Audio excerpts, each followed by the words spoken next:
Whether you're trying to incapacitate your enemies, burn them within a ring of fire, rain down devastating ancient magic attacks, or use some of the unforgivable curses, combat within Hogwarts Legacy is a vital part of the game, and in this video we're going to explain exactly how it works.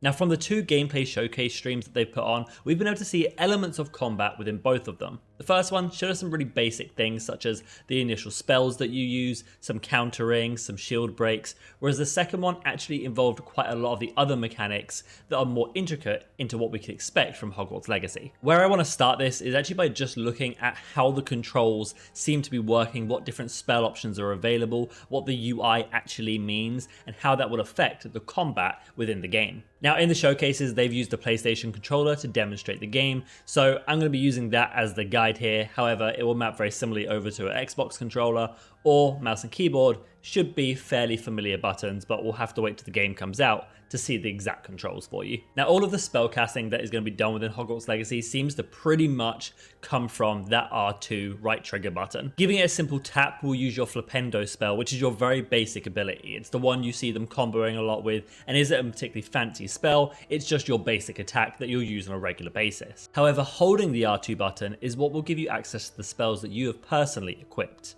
You can see in the bottom right of the UI, it shows you your 4 assigned spells. Now, don't get confused, there's actually 16 that you can have at one time, and I'll show you how you flip between them in just a moment.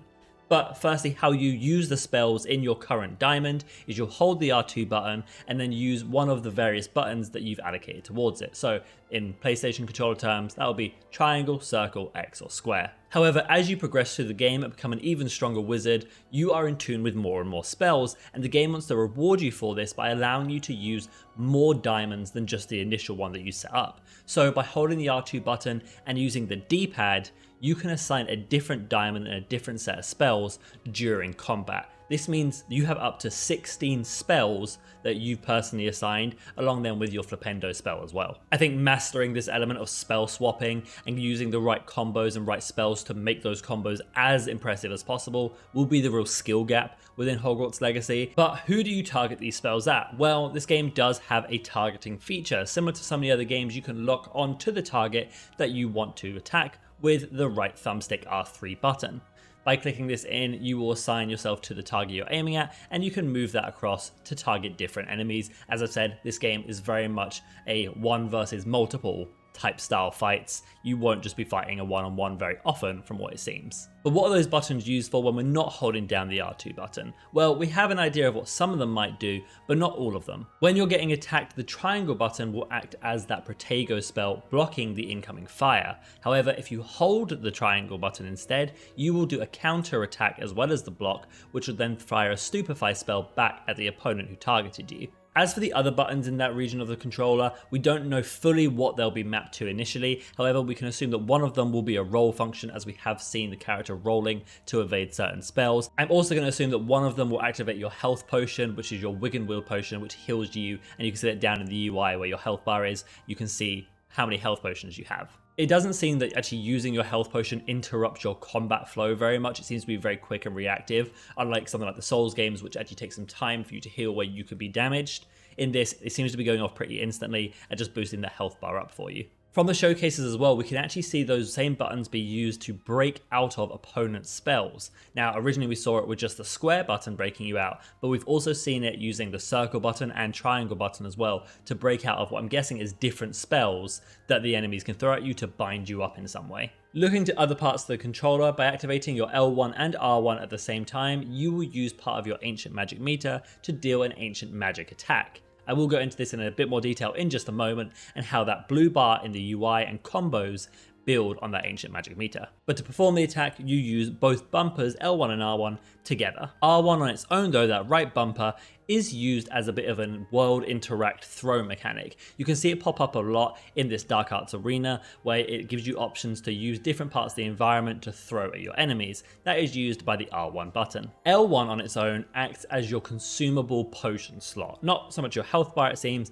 but on other potions that you brew, other plants that you create to go into the battle with, and by holding this down, you can access the wheel of all the ones that you have equipped. And then by pressing it once again, you will activate that different potion or plant that you want to use within your combat. That's the basic rundown of how the controller works, how the combat initially flows from a mechanical point of view, but let's actually delve into what the combat mechanics are actually like within the game. So you can see here that there are different enemies with different colored shields around them. They're all using the Protego spell to block off your next incoming attack, and you have to break that shield. Now it's not clear whether those shields break all incoming fire or whether they just make them take reduced damage, but to break this shield specifically, you have to use the right colored corresponding spell. There are different spells within Hogwarts Legacy, such as damage spells, force spells, control spells, and of course the dark art spells, and they all have a different color that coordinates to them. In terms of what spells are currently within the game, I'll be putting out a video very soon which will go over exactly what spells we know are currently in the game. But all you need to know right now is that each different spell has a color corresponding to it, and that is the right spell to use to break the specific shield the enemy has open.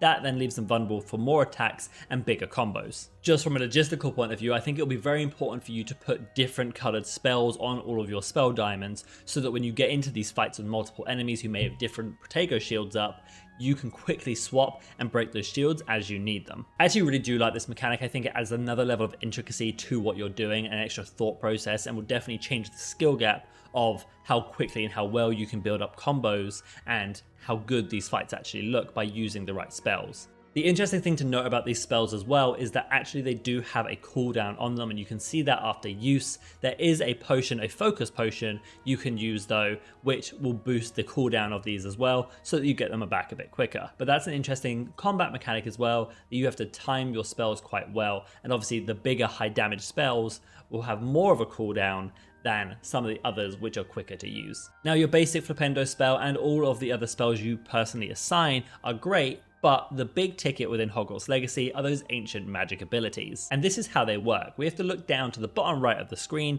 just above the health bar, to the blue ancient magic meter. Now the ancient magic meter is built up from a variety of different ways. The first way is by hitting enemies, they will drop essence of their magic ability, which you can pick up as you move around the battlefield, and this will build a little bit towards your ancient magic meter. What really is going to build on your ancient magic meter though are going to be your combos. The more you combo, the more ancient magic you will build up within that cycle of the battle, and therefore the more ancient magic abilities you'll be able to use. To use your ancient magic ability, you do have to fill up the bar. Now, whether you have 1 bar, 2 bar, 3 bars, 4 bars as you progress through the game, we don't know yet. We've only seen it with 2 bars, but you can see as you go that once you build it up, you're able to use that ability on an enemy, which will deal that devastating attack, and normally is some kind of finisher that they've been talking about. I like the way they've integrated this because it means that you have to have a really good focus on building those combos, breaking the shield so you can get those good combos, and then that is what is going to lead to your ancient magic attacks.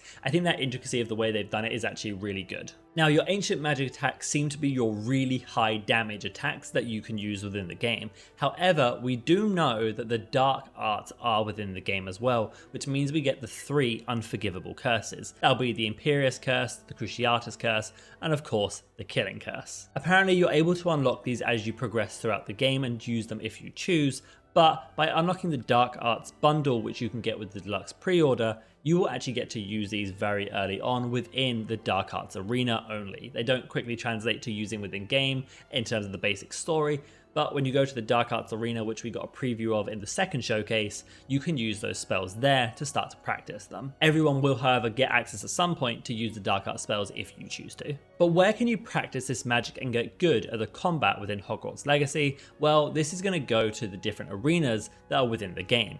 I mentioned the Dark Arts arena, which is only available in the Forbidden Forest with the Dark Arts bundle. However, you can also have access to 2 other arenas that we don't know about yet within the base game. These different arenas involve waves of different enemies, different challenges for you to complete as well when you're within them that help boost and enhance your combat skills. Now, as I said, the base game at the moment get 2 of these different combat arenas. We don't know where they are and we don't have much more information about them, but we can see the Dark Arts one from the showcase, and I imagine they're going to follow a very similar formula of how they operate. The other place that you can practice these combat mechanics is actually in Hogwarts' very own Fight Club, which if you're interested in that video, click here to find out more.